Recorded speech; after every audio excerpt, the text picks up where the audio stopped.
Hey everyone, welcome to Module 8, Week 8.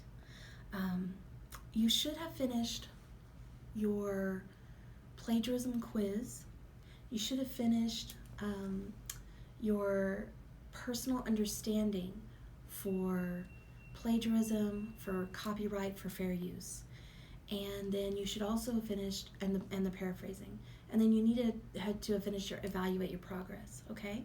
So that way I can look at these things and make sure that you're on track. For this week, we're going to go give you an idea of what the annotated bibliography is all about, okay? This is what your final project is. Your final project isn't an actual paper in the sense of a research paper where you pull everything and you explain it all.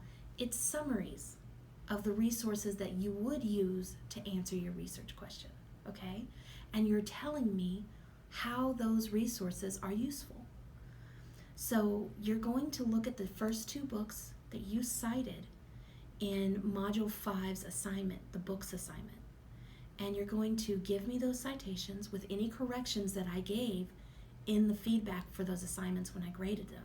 They should be graded now, so you're going to look at that grade, look at the feedback, make appropriate changes, and then put them in a paper, okay?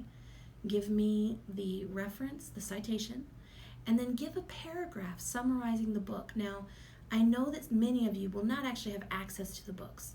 You may not be in the area where you can check the book out or get it sent to you. So what you need to do is look at Amazon, Google Books, find the book online and see if they have a look inside where you can look at the table of contents, where you can read several of the pages, see what other people have said about the book. So you could just give me a general idea of what the book is supposed to be about. It will not be very many sentences, okay? This is not going to be long for the two books. You're going to do this for both books that you cited in Module 5's assignment. And then at the end of your little summary for the first book, you're going to tell me why you feel this book would help in answering your research question. I want you to tell me that. I don't want you to make me figure it out for you. You tell me why it's a useful resource.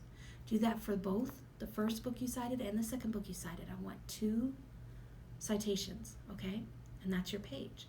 Now, the second summaries assignment is for the articles.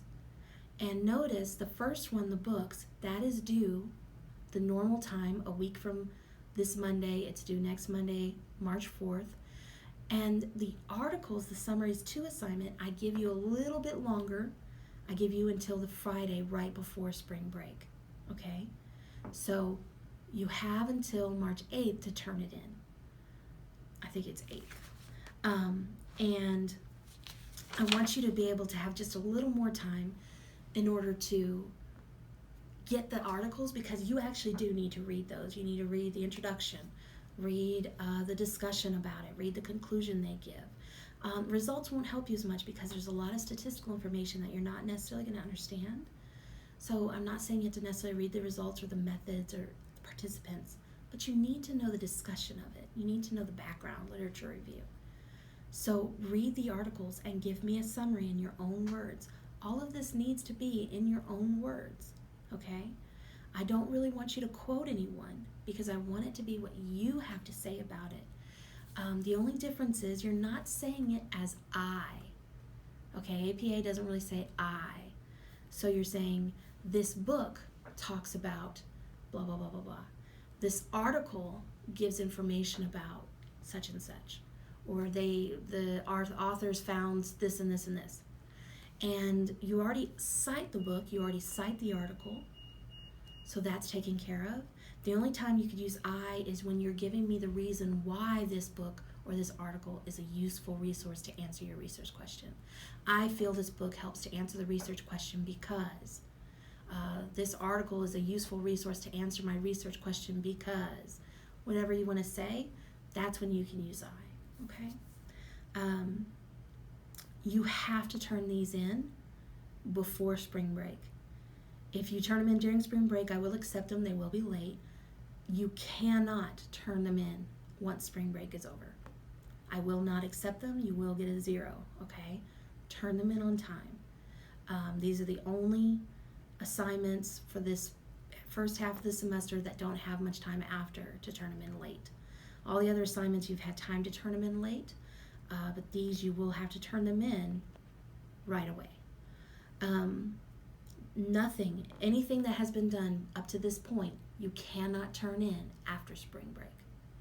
Now next week you will have a video, but there will not be anything extra due.